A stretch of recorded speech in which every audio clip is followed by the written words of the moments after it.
This is Cast of Wonders, the young adult fiction podcast featuring stories of the fantastic. Episode 292 for February the 18th, 2018. Welcome. I'm Catherine Inskip, assistant editor and your guest host for today. You're listening to Little Wonders, our thematic flash fiction collections. Today's theme is True Selves, how we recognise them, find them, lose them, and return home to them. Our first story is Smoke Dancing by Natalia Theodoridou, a Cast of Wonders original. Natalia Theodoridou is a media and cultural studies scholar, the dramaturge of Adrift Performance Makers, and a writer of strange stories. Natalia's work has appeared in Clarkesworld, Strange Horizons, Beneath Ceaseless Skies, Shimmer, and elsewhere. For more, visit www.nataliatheodoridou.com or follow her on Twitter.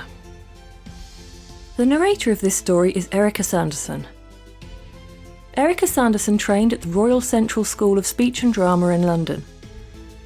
A highly versatile character actress, Erica has created a myriad of roles in a variety of genres, from children's theatre to classical plays and musical theatre. She can regularly be heard on the No Sleep horror fiction podcast as a narrator and voice actor. Don't tell anyone what you wish for. It won't come true if you tell.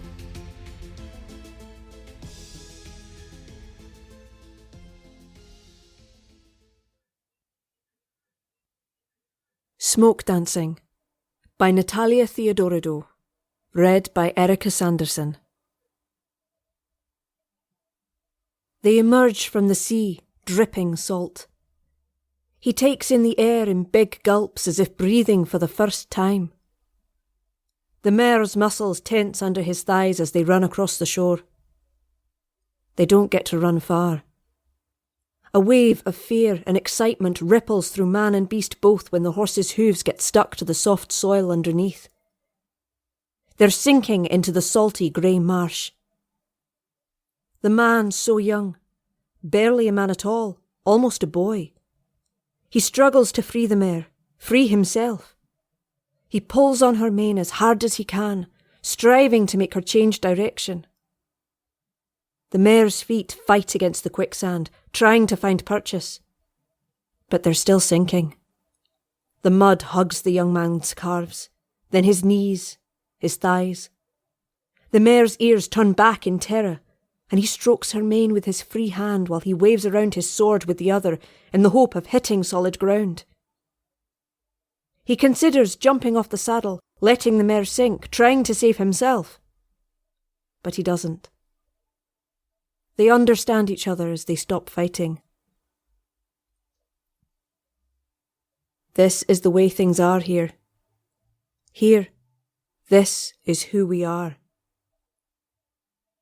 The mare cranes her head backwards, and he caresses her strong neck. He can taste salt on his lips. He glimpses the grey sky one final time. Then, the earth swallows them whole. Man, mare, and sword.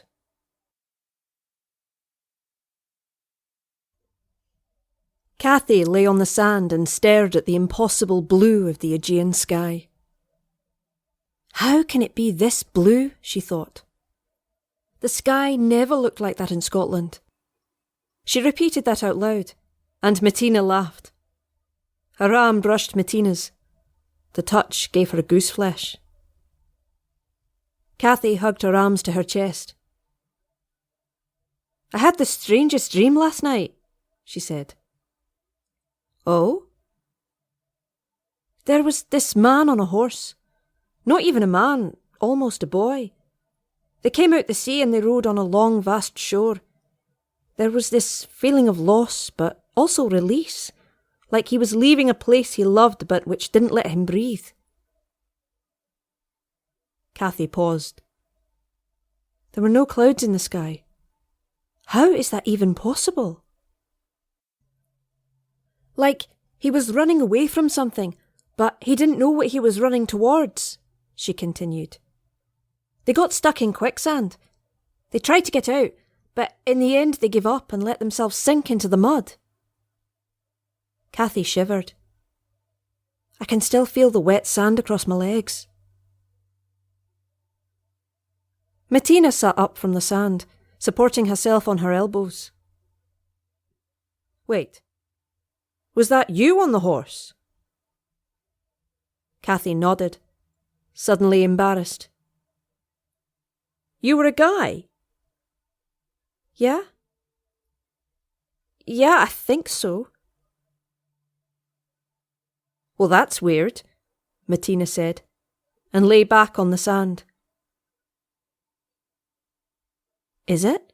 Kathy thought. Is it really that weird?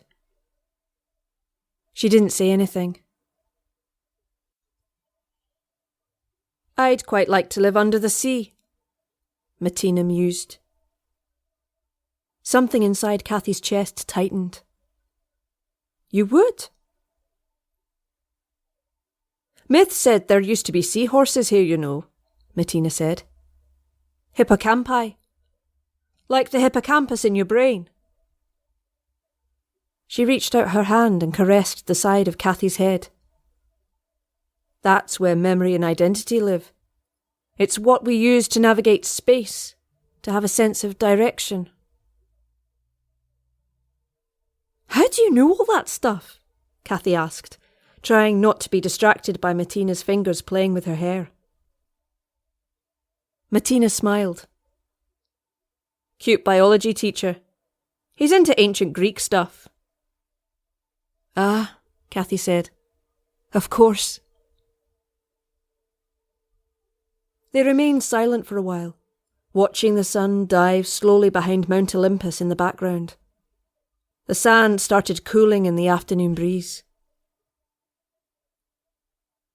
It's getting chilly, Martina said, standing up. She took Kathy's hand and pulled her to her feet. A rain of sand dripped down her legs. She dipped her bare toes deep into the beach. I can't get enough of this, Kathy said. Martina laughed again. Come on, lazy. We have to help your grandma set up for the party. She grabbed Kathy's face and peered at her eyebrows. What? We need to take care of those brows, girl. Kathy flinched. Why? What's wrong with my eyebrows? They make you look like a boy. I like them the way they are, Kathy thought.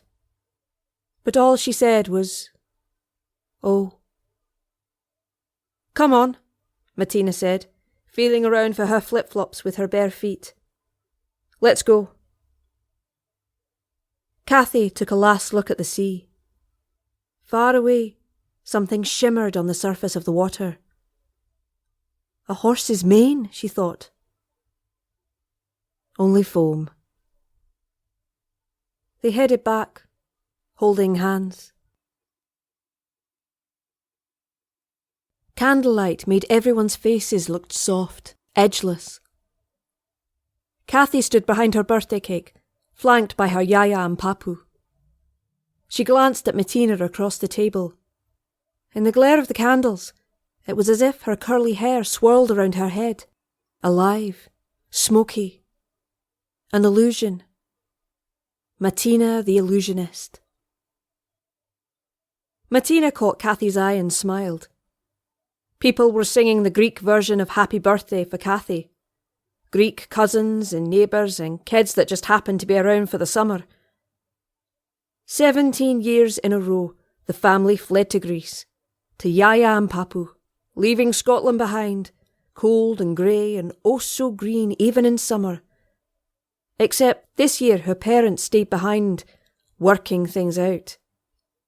And yet, even after all these years, Kathy still felt out of place. The song ended and she blew out the candles. Everyone cheered and Kathy blushed, watching smoke dance out of the candle tips.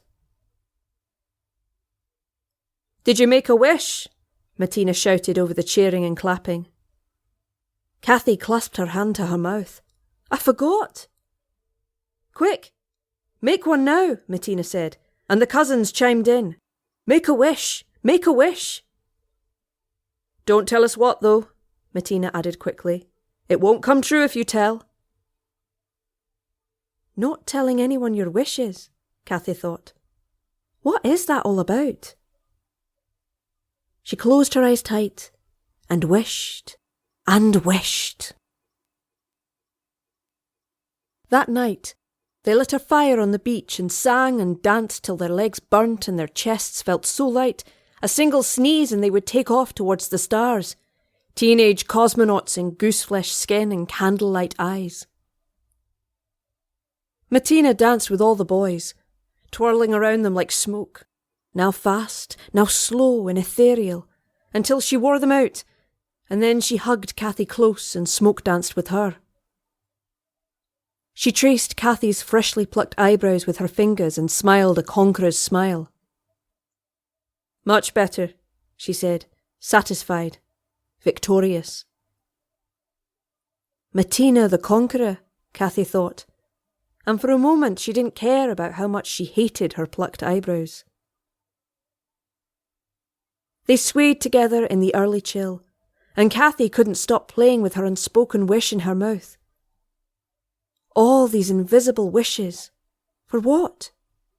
Who said it should be so? She pictured people carrying around what they desired most like a secret, wrapped tight and smuggled through their lives, hidden under their clothes, behind their hearts, in the back of their minds. In the distance, she thought she heard hooves splashing through water.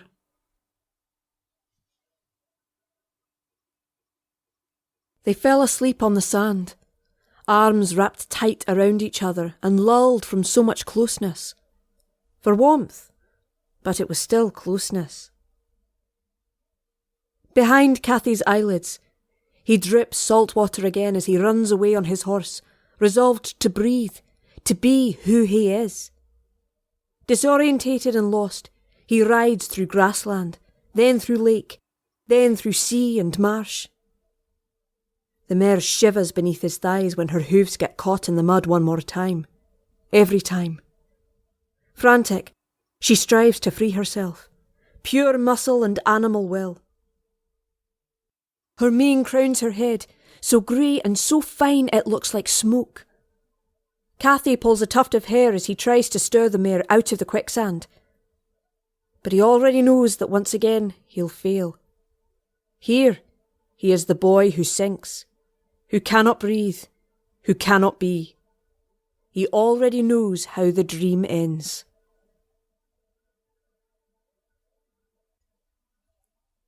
They were awakened by the early morning bathers who started descending on the beach as soon as the sun peeked over the mountains.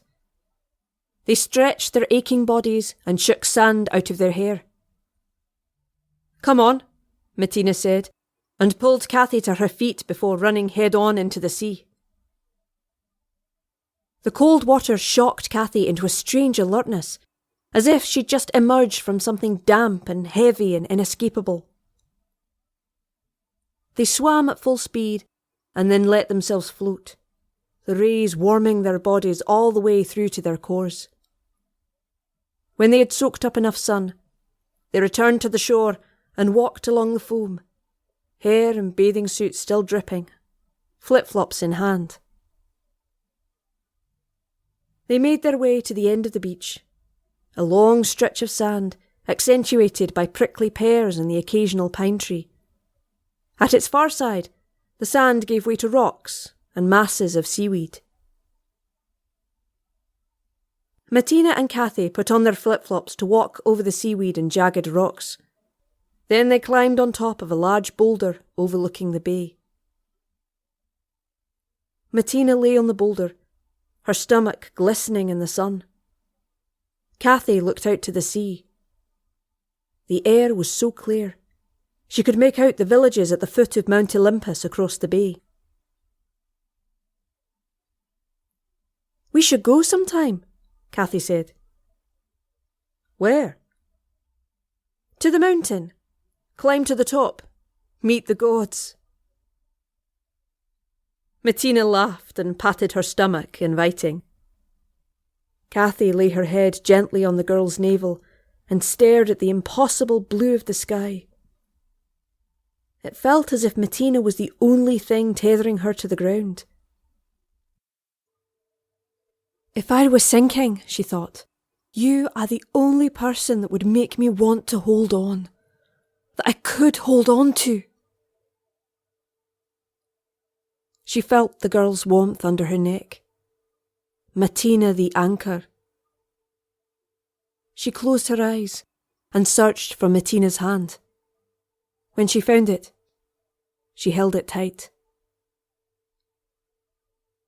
What's wrong? Kathy lifted her head and turned to look at Martina. The unspoken wish felt like a pebble in her mouth, cold and hard. She shrugged. Martina sat cross-legged next to Kathy and nudged her. Tell me, she said. Summer's almost over. I'll have to go back soon. Kathy looked away. I'll miss you. Oh, come here, Martina said, and hugged Kathy tight. Kathy wrapped her arms around Martina, breathing in the salty perfume of her hair. I wish. She took Martina's face in her hands, and for a moment, it was perfect. Then Martina drew back. What are you doing? Her expression was painted with something dark and wild. Kathy hugged her arms close to her body and looked down. I'm sorry. I thought... She trailed off. I'm so sorry. Martina stood up. What did you think, Katerina? She asked, using Kathy's Greek name. She only did that when she was angry or disappointed. Kathy's breath scraped her throat like hot metal. Suddenly she felt disorientated, as if she didn't know which way was land and which was sea. I like you. That's all, she whispered. But you're a girl, Martina said. Kathy stared at the sea, the foam, the waves. I wish. Martina turned to leave, then stopped. I'm sorry, she said. Her voice was softer now. That wild thing was gone. If you were a boy, then it would be different, she said, and climbed down the rocks. Kathy stayed on the rock, staring at the sea until her eyes hurt and her skin stung, baked pink. As the sun began descending towards Mount Olympus, the wind rose and waves crashed higher and higher against the rocks. It was time to go home. Kathy stood, but instead of climbing down the rocks towards her grandparents' house, she went the other way. There was a narrow slice of beach on the other side of the rocks. The sand was all but covered in wet green kelp. With the wind rising, this part of the beach would disappear soon. Kathy wondered what would happen if she just walked into the sea right then and kept walking. What if she just went in and never came back out again? A wave crashed against her calves. For a moment, she thought she saw a dark figure in the water out of the corner of her eye. She turned, and there was a horse in the sea. Its foam-crested mane floated on the surface of the waves. Its hind legs disappeared into a long, scaly tail, a thing from an ancient Greek mosaic, blended with Scottish lore. She felt lightheaded. She closed her eyes and leaned against the rocks. When she opened her eyes again, the seahorse was gone. A young man was standing a few metres from her, with his feet in the shallow water. You got seaweed in your hair, she almost said, as if this was the most normal thing in the world. The man took a step towards Kathy. His feet sank deeper into the wet sand with every wave. Are you the man from my dream? she asked. No, he replied. You are. This felt true and not true at the same time. A girl who's not a girl, a man who's a boy who's not a boy. Cathy tried to speak, but her tongue was heavy and slow, as if trapped under a stone. A girl-boy who's foam, salt, smoke. Am I dreaming? She asked, thinking everything had just made sense. Yes. How do you know? I know you, he said. I know the feeling of your hands grasping my mane when we ride. But we are running, aren't we? We're sinking, aren't we? He took another step towards the shore, but stopped at the edge of the water, as if unable to step on dry land. Come with me, he said. Where? You know where. You've spent enough time trying to be someone you're not. Come back with me. But that is where we get stuck in the quicksand, where we are lost, where we cannot breathe, Cathy said. And here, can you breathe? Mattina's image flashed before Cathy's eyes. Sometimes. Come home, the man insisted. All will be forgiven. You can be who you are again. You don't know who I am. I know the feeling of your muscles on my back. I know you as you are when you are truly awake. You don't know me, Cathy said again. She felt blindly behind her, desperate for the feeling of rock under her fingers, something as solid and real as a sword. And why can't I be who I am here? Why can't I try? She looked past the man in the water, familiar in all his oddity, his grey sky hair and his candlelight eyes. Something was burning across the bay. Beyond the sea, a column of smoke rose towards the blue sky. Yaya and Papu are here. This blue, blue sky is here. She is here. I'm going to stay, she decided. I want to dream some more. She got back home in late afternoon. Yaya and Papu had been worried, but they tried not to show it. Cathy hugged them and kissed them on both cheeks, but told them she wanted to be alone for a little while. She sat on the balcony and stared out to sea until Mattina came and sat next to her. She had the leftovers of yesterday's cake on a paper plate. They ate in silence out of the same plate, sitting side by side. Cathy didn't sleep that night. She lay in bed, remembering the texture of a mane in her hand, the feeling of muscles tensing under her thighs. She closed her eyes and listened to ghostly waves, muffled, subdued, mixed with the distant sound of galloping.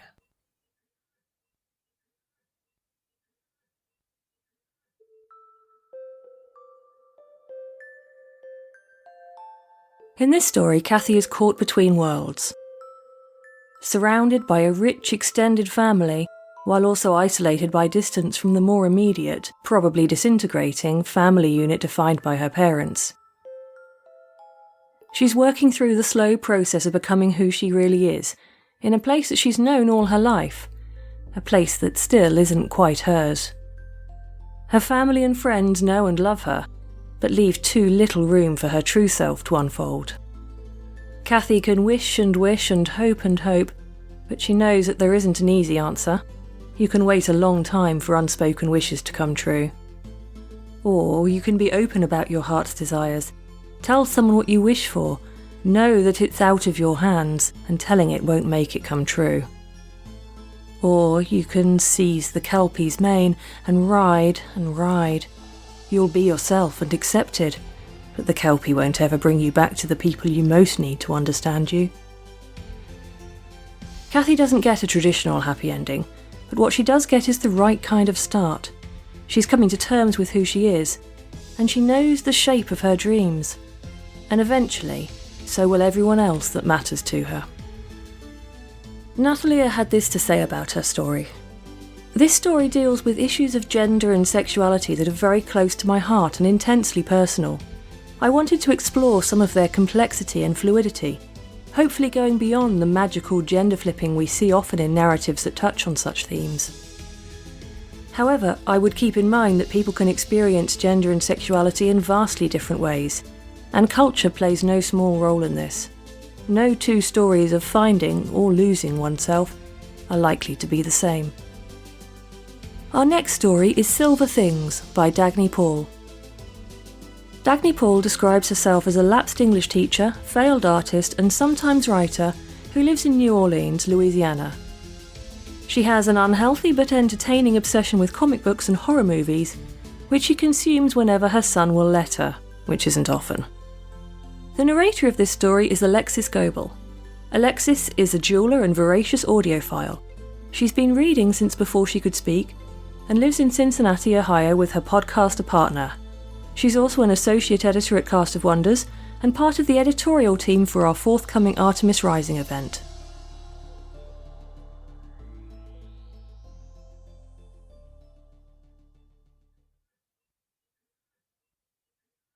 Silver Things by Dagny Paul. The first time Leah turned into a fish, she had been small, maybe 4, and she'd been sitting with her daddy on the rock that overlooked the lake. He had turned to her with a stubbled smile in his bright blue eyes and asked her if she'd wanted to dive. She didn't know how to swim, she'd said, and he had said, "That's okay, sweetheart, 'cause we'll be fish." He'd stripped off his shirt and pulled her to her little feet, and before she'd even had time to think about it, they had jumped. She'd never hesitated, never worried. He had never let her down. Until now. It had always been just the two of them in the old cabin on the side of the hill. Mama had been gone a long time. She'd moved away long ago, and she never called, although sometimes, on Leah's birthday, the mail trunk would bump down the dirt road through the holler and deliver a little package wrapped with twine. No return address, just Leah's name in big scrolling letters on brown paper. Once, the package had contained a dogwood branch, the blooms just opening. Another time, Leah had found a stiff bird's nest, with 4 perfect blue eggshells tucked inside. Daddy never said anything when she opened the boxes, just left the room to make a cup of coffee or fix a sandwich. But Leah could always feel him smiling from the kitchen when she pulled the box free of the twine and the paper. She and him, they'd always been able to read each other like that. Leah couldn't remember her mama's face, just the wild dark hair, the long limbs, and fine-boned hands that had stroked Leah's cheek before she'd left. Mama had been there, touching Leah's baby skin, and then she'd been gone. Leah had asked Daddy why she'd left. All he ever said was, "She had to, sweet pea. Some people's not made to stay in one place." And then he'd smile his little smile and ask her if she wanted some hot chocolate, or if she wanted to go to the lake and be fish. She always wanted to go to the lake. But now Daddy was gone too, and Leah was 15, and she didn't know where her mama was, so she would have to go live with Daddy's sister, Aunt Tammy, who would send her to Bible school and summer camp, who said that Daddy had been crazy, keeping her alone out in the woods in that little shack. Said that he was crazy, period, and that's why he was out so late at night on the ice when his truck slid off the road and into that big oak at the bottom of the hill. Leah thought that Aunt Tammy was the crazy one. Her and her bratty kids and her self-righteous scowls, and her never once enjoying anything enough to say thank you. She always looked like she smelled skunk or worse.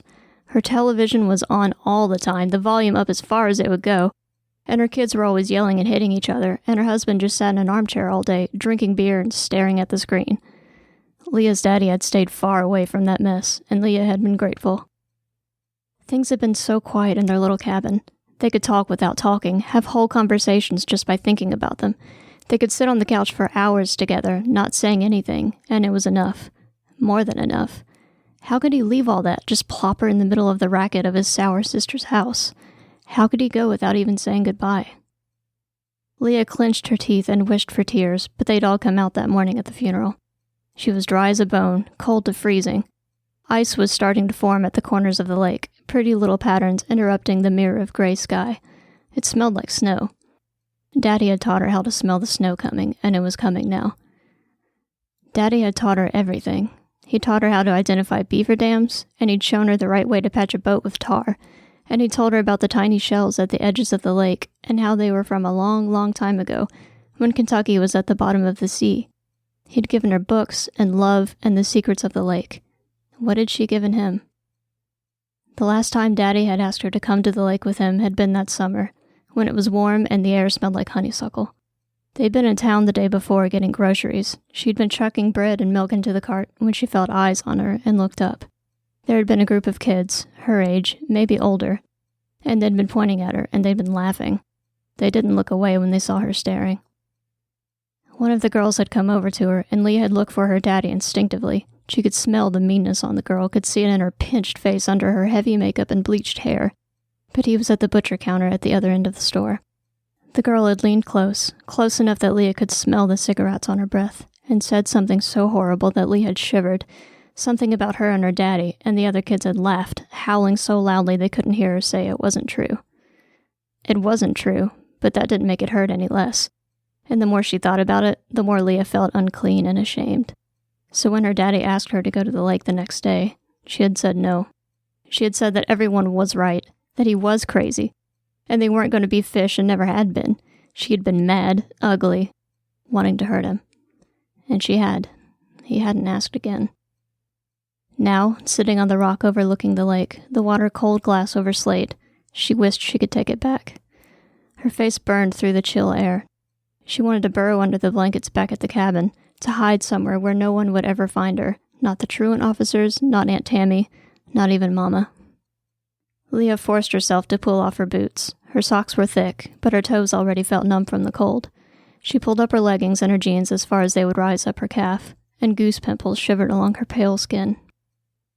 She scooted out to the edge of the rock, hugging herself against the cold, and dipped a toe in. The water was a shock, not numbing but painful, so cold it felt hot, burning pokers in her heels and toes, but she forced herself to submerge her whole foot. She peered at her naked foot under the water, bending down to check. No scales, no fins, just the bony, pale foot of a foolish girl begging for frostbite. She pulled it back out, ashamed, and immediately dried off with her parka. She pulled her socks and shoes back on and stood, jumping up and down to try to make the pain go away. When the stabbing feeling dulled, she wrapped her arms around her chest in the gathering dusk and stared out over the lake. They had never been fish. She was going to have to live with Aunt Tammy in that noisy, awful house that smelled like sour milk and rotten fruit. Her daddy was gone for good. Leah knew all these things were true. She knew them, but she couldn't tear herself away from the lake. Couldn't bring herself to go back inside and shut the door behind her and spend her last night packing and saying goodbye to the empty house. She'd said so many goodbyes that week. She just couldn't bring herself to say another one. She inhaled deeply, and the cold air made her feel a little purer, a little braver. Once, Daddy had taken her out on the lake in the winter, and she'd held his hand while they watched the fish under the ice. "They're cold," he'd said, "but they're not sleeping. Just waiting." And then he'd looked at her, and he'd smiled, and she'd smiled back.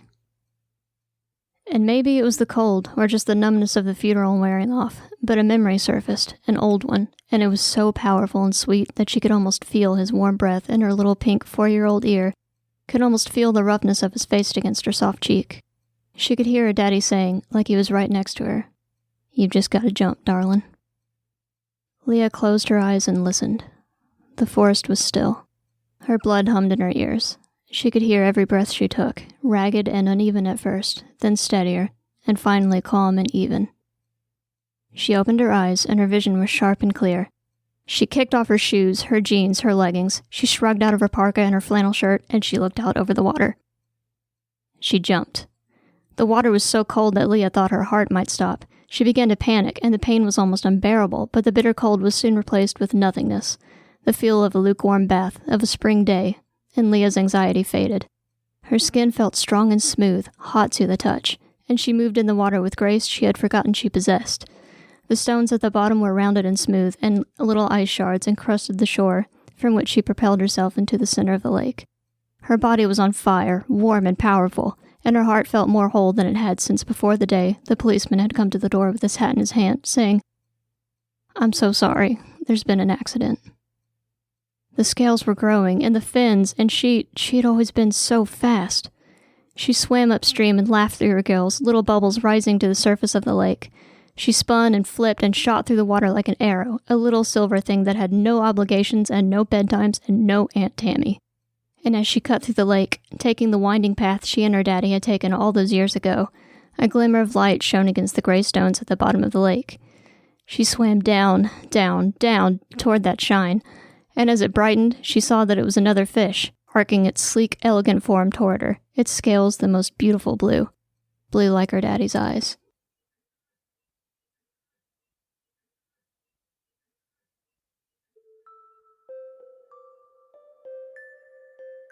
Unlike Kathy, Leah always knew who she was, until she started doubting it. When she loses her father, that sense of self becomes even more tenuous than ever. Everyone around her wants her to be something she's not, to conform to their world. And to some extent she wanted that too at first. I think that's what saves her in the end. She'd already lost her mother, but her father gave her a context to understand and accept that absence. Her mother might not have stayed, but she had her own way of loving her child. And when Leah's need to be accepted came into conflict with her family magic, her father accepted that too, and gave her the space and love to leave it behind, if that was what she wanted. That freedom to become, that unconditional love and support is one of the greatest gifts a parent can give. Leah's aunt and the rest of the world would take it all away from her again. But she knows who she is. That love, those memories can outlast any mortal death. Magic or metaphor, it never leaves completely. All you gotta do is jump, feet first, into the life and person you know yourself to be. Cast of Wonders relies on your donations to pay our staff and authors, and to bring you the best in young adult audio fiction week after week. If you've enjoyed this story, please consider making a donation using the PayPal buttons on our site. Every one-time, or better yet, recurring monthly subscription helps. Now you can even become a patron on our brand new Patreon. Any help provided earns you our heartfelt thanks. You can share your appreciation for these stories by leaving us a review on iTunes, sharing the episode with your friends and family, or discussing it on the EA forum, forum.escapeartists.net. We're at Cast of Wonders on Twitter. Come say hello. Cast of Wonders is a production of Escape Artists Incorporated and is brought to you by the creative team of editor and host Marguerite Kenner, assistant editor Catherine Inskip, associate editors Tonya Bespalko, Amy Brennan, Alicia Caparasso, Trace Fontil, Alexis Goebel, William Haight Minor, Andrew K. Ho, Sean Proctor, Ray O, Susie Rodriguez, Carissa Sluth, Emma Smales and Chris Tang. Our audio producer is Jeremy Carter, and our community manager is Danny Daly. Our episodes are released under a Creative Commons Attribution Non-Commercial No Derivatives 4.0 International License. You can share the episode, but you can't change it or sell it. The Little Wonders theme, Neversus, is by Alexei Nov from musicalley.com. Thanks for listening.